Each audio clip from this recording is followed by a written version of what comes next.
Оң Урулду автоунаалар боюнча мыйзам жазып, баарын даярдап өкмөткө жибергенбиз.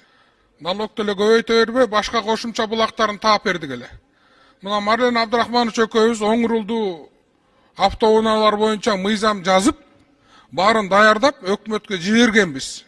Абхаз, армяндар боюнча мыйзам даяр. Өкмөт былтыр Акылбек Үсөнбекович Кучердин айттым элем, өкмөт позициясын билдирип койсун.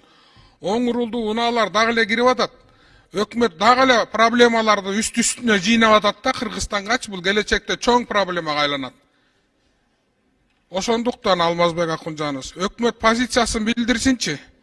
Биз или Оң Урулду машиналардын баарын иреттеп мыйзамдаштырып берип, баардык жол жобосу менен токтотуп, андан кийин киргизбей коюшубуз керек да.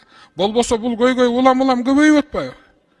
Булар аябай көп азыр. Миллиондогон долларлар казынага түшөт. Алмазбек Акунжанович ГИКке которсун ошол акчаны, Коргоо министрлигине, чек араны бекемдөөгө, мына ысык көл соолуп баратып деп какшап атабыз, капельный орошениеге Кыргызстан боюнча. Ушул акчанын кереги жокпу миллиондогон доллар өкмөткө?